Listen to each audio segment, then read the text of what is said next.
चांदपुर गांव में किशन अपने बीवी सुमिता और अपने बेटे राजू के साथ रहता था। किशन का एक खेत था जिसमें वो फसलों को उगाता और उसे बेचकर अपने परिवार का भरण पोषण करता था। किशन का बेटा राजू बहुत आलसी था। वो सारा दिन फोन चलाता और कोई काम नहीं करता था।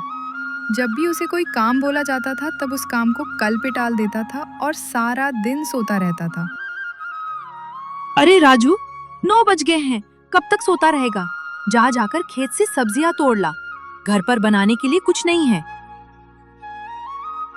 बहुत नींद लग रही मम्मी, मुझे सोने दो, डिस्टर्ब मत करो। सारा दिन सोता रहता है, कुछ काम भी नहीं करता। क्या करूं मैं इस लड़के का? रात भर फोन चलाएगा और दिन भर सोएगा। पता नहीं क्या होगा इसका। मुझे तो चिंता सताती रहती है। तभी किशन खेत से सब्जियां तोड़कर लाता है। ये लो सुमिता, सब्जियां। अब जल्दी से खाना बना दो, बहुत भूख लगी है। और शाम को सब्जियां तोड़कर बाजार भी ले जाना है। जी, चावल बन गया है, जल्दी ही सब्जी बना देती हूँ। अच्छा, राजू कहाँ है? वो अभी तक सोया हुआ है। दिन भर गधे बेचकर सोया रहता है। पता नहीं क्या होगा इसका। अच्छा रुको, इसका इलाज करता हूँ।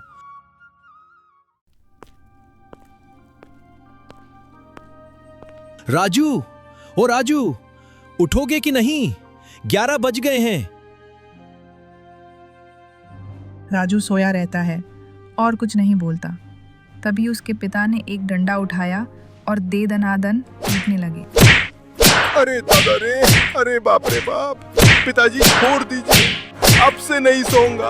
अरे बाप रे बाप, अरे दादा रे, सुबह जल्दी उठूंगा। कल से जल्दी उठना है और आज शाम को खेत से सब्जियां भी तोड़ना है, बाजार ले जाने के लिए। चलिए, खाना तैयार है, खाना खा लीजिए। राजू सुबह सुबह अपने पापा से पीटकर खाना खाने बैठ जाता है। ऐसे ही सुबह से शाम हो गई। राजू फिर अपने बिस्तर पर सोया था। अरे राजू, बाजार नहीं जाना है क्या सब्जियां बेचने? पापा अब चलिए, मैं पीछे से आता हूँ।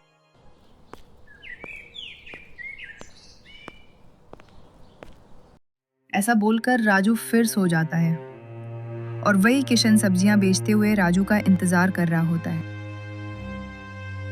लगता है फिर राजू सो गया है। पता नहीं मेरे ना होने के बाद ये लड़का अपना जीवन व्यतीत कैसे करेगा। दिन भर आलस में सोया रहता है।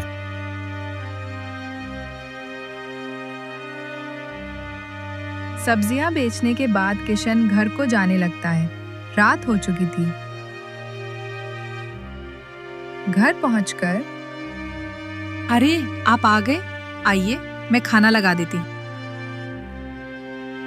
हाँ, जल्दी से खाना लगा दो। वैसे राजू कहाँ है?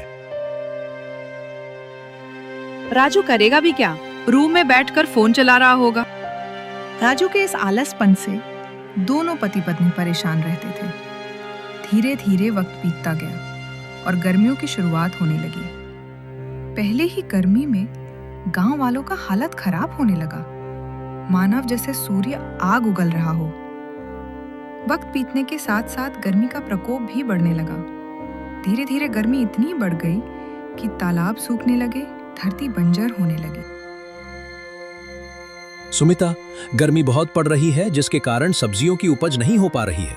ऐसा ही चलता रहा तो खेत बंजर हो जाएंगे। मुझे अब खेतों में अधिक मेहनत करनी पड़ेगी।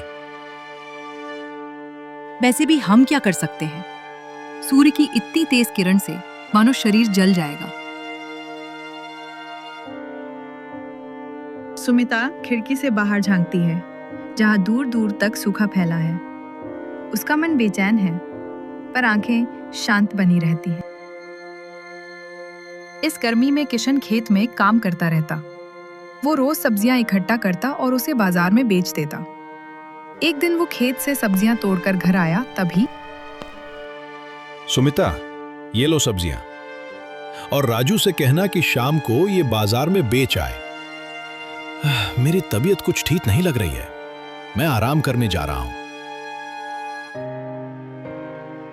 किशन के चेहरे पर थकान के साथ दर्द भी था।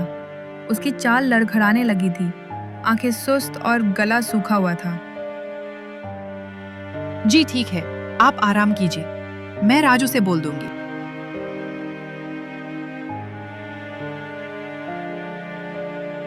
राजू, ये सब्जियां ले जा, बाजार से बेच के आ। और हाँ, ये भिंडी 40 रुपए किलो के हिसाब से बेचना, और ये मूली, गाजर और गोभी 30 रुपए किलो बेचना, ठीक है? जी ठीक है माँ। राजू सर पे सब्जियों को रखकर बाजार जाने लगता है। बाजार में जाने के बाद एक जगह बैठकर सब्जियां बेचने लगता है। अरे यार, ये भिंडी कितने रुपए किलो बेचना था? और ये गोभी, मूली, गाजर कैसे बेचना था? माँ मुझे कितने रुपए किलो के हिसाब से बेचने को बोली थी? राजू माँ की बताई हुई सब बात भूल जाता है और भिंडी 40 रुपए की जगह 20 रुपए में बेच देता है, और मूली, गाजर और गोभी 30 रुपए की जगह 10 रुपए में बेच देता है। कुछ ही देर में उसके सारे सब्जियां बिक जाती हैं। अरे वाह, ये तो सारी सब्जियां बिक गई। आज तो मम्मी खुश हो जाएगी और मुझे पैसे भी देगी। राजू मन में यही सोचता हुआ घर आ रहा था। घर आने के बाद राजू मम्मी से बोलता है, माँ ये देखो, आज सारी सब्जियां बिक गई हैं। वाह राजू, वैसे राजू भिंडी कितने का बेचे? हाँ माँ, मैं भिंडी 20 रुपए का और मूली, गाजर, गोभी 10 रुपए का बेच आया। आज तो बहुत मजा आया। हे भगवान, मैं क्या करूं इसका? अरे, इसने तो सारी सब्जियां आधे दामों में बेच दी। रुक, अभी तुझे बताती हूँ। सारा दिन फोन चलाता रहता है, एक काम ठीक से नहीं होता इससे। सारी सब्जियां आधे दामों में बेच आया है और कहता है कि बहुत मजा आया। रुक, अभी तुझे बताती हूँ। सुमिता ने डंडा उठाया और दे दनादन राजू को पीटने लगी। अरे माँ छोड़ दो, अब से गलती नहीं होगी। अरे लग गई रे। अरे बाप रे बाप, अब से नहीं करूंगा। अरे दादा रे। देख राजू, अगर तू ऐसा करेगा तो घर कैसे चलेगा? तेरे पिताजी की तबीयत भी खराब हो गई है। अब घर तुझे ही चलाना होगा। दिन भर सोने से अच्छा है कि खेत में कुछ काम भी कर ले। ऐसे कंस की तरह सोने से कुछ नहीं होने वाला। अगले दिन राजू उठता है और खेत में जाने लगता है। खेत में राजू काम कर रहा था। धीरे धीरे धूप निकली और गर्मी बढ़ने लगी। राजू इस तेज धूप में खेत में काम कर रहा था। अरे बाप रे, कितनी गर्मी है यहाँ। इस धूप में और काम करूंगा तो यहीं बिना तेल के फ्राई हो जाऊंगा। पता नहीं इस गर्मी में पिताजी कैसे काम करते हैं। मेरी तो हालत खराब हो गई। इतनी गर्मी के कारण ही पिताजी की तबीयत खराब हुई है। कहीं इसी धूप के कारण मेरा भी तबीयत खराब ना हो जाए। जल्दी जल्दी काम खत्म करके घर जाता हूँ। राजू के चेहरे पर पसीना बह रहा था, पर आंखों में पहली बार आत्मचिंतन की रोशनी झलक रही थी। वह खुद को बदलता महसूस कर रहा था। राजू किसी तरह खेत का काम खत्म कर देता है और अपने घर जाने लगता है। घर जाने के बाद राजू देखता है कि उसके पिता की तबीयत और बिगड़ गई है। ये सब गर्मी के कारण हो रहा था। गर्मी इतनी बढ़ गई थी कि गांव में कोई अपने घर से निकलता ही नहीं था।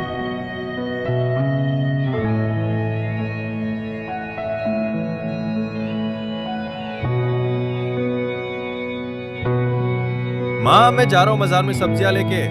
आज बाजार में अच्छी कीमत पे सब्जियां बेचूंगा। ऐसा कहकर राजू बाजार की तरफ निकल जाता है।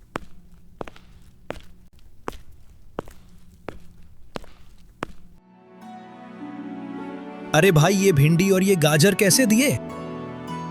अरे भैया, भिंडी 40 रुपए की और गाजर 30 रुपए की है। बोलो तो दे दूं। 1 किलो भिंडी, गाजर के साथ 1 किलो गोभी भी दे दो।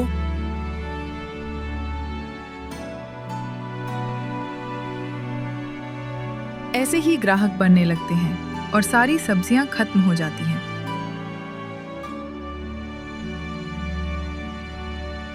सब्जियां बेचकर राजू बाजार से घर आने के समय अपने पिता के लिए कुछ दवाइयां भी ले आता है। घर पहुंचकर माँ मैं आ गया। ये लो माँ पिताजी की दवाइयाँ। खाना खा लेने के बाद ये दवाइयाँ भी खिला देना।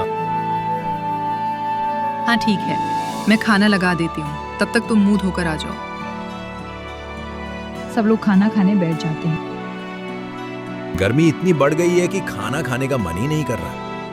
खाना खा लीजिए, क्योंकि दवाइयाँ भी तो खानी है।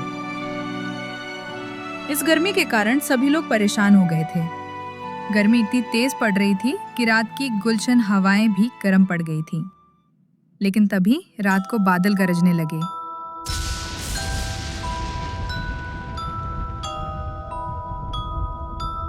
बिजलियां चमकने लगी और बारिश होनी शुरू हो गई।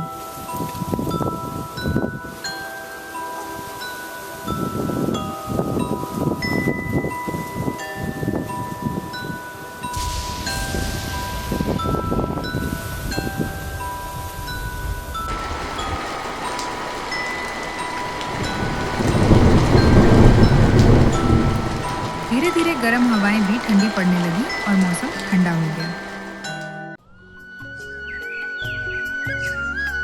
सभी गांव वाले चैन की सांस लिए, क्योंकि बारिश होने के कारण गर्मी का आतंक खत्म हो गया। गांव में खुशियों की फुहार दौड़ गई थी। बच्चे फिर से खेल में, बूढ़े बाहर कुर्सियों पर बैठ गए और किशन के चेहरे पर भी पहली बार मुस्कान लौटी। बेटे की जिम्मेदारी और मौसम की राहत दोनों साथ आ चुके थे।